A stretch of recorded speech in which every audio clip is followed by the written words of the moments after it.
দেখাই যা ঘটছে, আর ব্যাখ্যা করি কেন ঘটছে। সংবাদে বাস্তবতা, বিশ্লেষণে গভীরতা।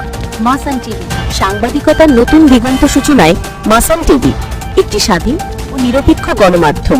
সংস্কারের অভাবে বিলুপ্তির পথে নাওডাঙ্গা জমিদার বাড়ি, ঐতিহ্য রক্ষায় দ্রুত সংরক্ষণ ও সংস্কারের দাবি এলাকাবাসী। মাসান টিভির প্রতিনিধি MS সাগরের পাঠানো তথ্যচিত্রে বিস্তারিত রিপোর্ট। কুড়িগ্রামের ফুলবাড়ী উপজেলার নাওডাঙ্গা এলাকায় অবস্থিত ব্রিটিশ আমলের ঐতিহ্যবাহী নাওডাঙ্গা জমিদার বাড়ি আজ কালের গহ্বরে হারিয়ে যেতে বসেছে।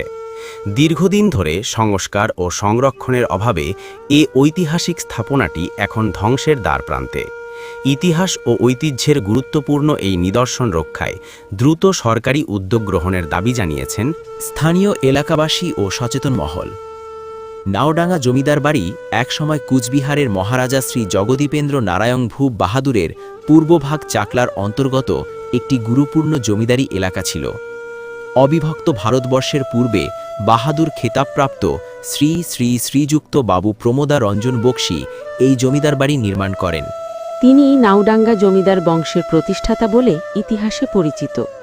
জমিদারি শাসনামলে বিদ্যাবাগীশ, শিমুলবাড়ি, তালুক শিমুলবাড়ি, রসুন শিমুলবাড়ি ও কবির মামুদ সহ বিস্তীর্ণ অঞ্চলে শান্তি ও শৃঙ্খলা বিরাজ করত।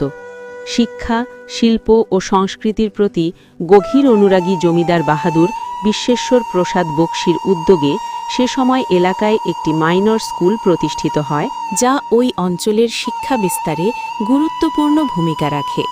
সে আমলে প্রতি বছর ভগবান শ্রীকৃষ্ণের পূর্ণ জন্মতিথি উপলক্ষে দোল পূর্ণিমায় জমিদার বাড়ির সম্মুখস্থ বিশাল মাঠে বসত ঐতিহ্যবাহী দোলের মেলা। দূর দূরান্ত থেকে বাহারি সাজে সজ্জিত দোল সওয়ারিরা সিংহাসন নিয়ে এ মেলায় অংশগ্রহণ করতেন।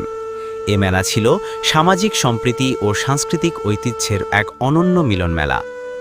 জমিদারি প্রথা বিলুপ্ত হওয়ার পর জমিদার বাহাদুর পরিবারসহ কলকাতায় চলে গেলে জমিদার বাড়িটি পরিত্যক্ত হয়ে পড়ে। বর্তমানে জমিদার প্রজা ও গোমস্থাবিহীন এই ঐতিহাসিক স্থাপনাটি অরক্ষিত অবস্থায় দাঁড়িয়ে আছে কালের সাক্ষী হয়ে। স্থানীয়দের অভিযোগ, দীর্ঘদিন ধরে অসাধু ব্যক্তিরা ইট, চুন ও সুরকির নিপুণ গাঁথনির ভবন ভেঙে নিয়ে যাচ্ছে। পশ্চিম পাশের একটি দোতলা ভবন ইতোমধ্যে সম্পূর্ণভাবে ভেঙে গুড়িয়ে দেওয়া হয়েছে। বর্তমানে কেবল সামনের মূল ভবন ও ভেতরের একটি ছোট ভবন কোনো মতে টিকে রয়েছে। সেখান থেকেও বিম ও ইট খুলে নেওয়ায় ভবনগুলো মারাত্মক ঝুঁকির মধ্যে রয়েছে। অবহেলার কারণে দেয়াল জুড়ে গজিয়ে উঠেছে ঝোপঝাড় ও অপ্রয়োজনীয় উদ্ভিদ। জমিদার চলে যাওয়ার পর জমিদার বাড়িসহ প্রায় 16 একর জমি অবৈধভাবে দখল হয়ে আছে বলে এলাকাবাসীর অভিযোগ। এর পাশাপাশি জমিদার বাড়ির পাশে অবস্থিত প্রাচীন বিষ্ণু মন্দির ও সান বাঁধানো পুকুরের ঘাটও দীর্ঘদিন ধরে সংস্কারের অভাবে ধ্বংসের পথে। এখনও দেশের বিভিন্ন স্থান থেকে দর্শনার্থীরা নাওডাঙ্গা জমিদার বাড়ি দেখতে আসেন। তবে অব্যবস্থাপনা ও দখলদারিত্বের কারণে যে কোনো সময় এই ঐতিহ্যবাহী স্থাপনাটি সম্পূর্ণভাবে বিলীন হয়ে যাওয়ার আশঙ্কা রয়েছে।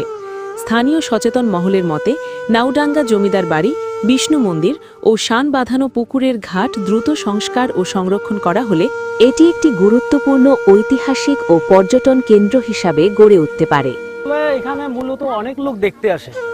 এই জমিদার বাড়ি বহুদিন থেকে পড়ে আছে, এখানে বহু লোক আসে, কিন্তু দেখার মতো অনেক কিছু ছিল, এখন বিলীনের পথে।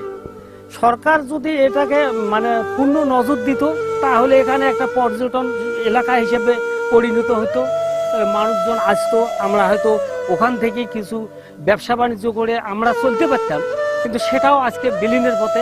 আমরা এই সনাতন ধর্মের লোক, এই জমিদারের বাড়ির মন্দিরটা সংস্কার হোক, কি এই জমিদারের বাড়িটা সংস্কার হোক, এটা আমরা চাই। যদি সরকার করে আমার খুব ভালো হবে, আমার সনাতন ধর্মের লোকের জন্য, কি মুসলমানের লোকের জন্য এটা খুব ভালো হবে। এখানে তৎকালীন জমিদার প্রমোদ রঞ্জন বক্সী, আমরা তো তৎকালীন দেখে যাচ্ছি যে এইখানে মন্দির, তারপর এখানে আছে সামনে আছে শিব মন্দির, এদিকে আছে যাবতীয় জমিদার বাড়ির যাবতীয় জমি।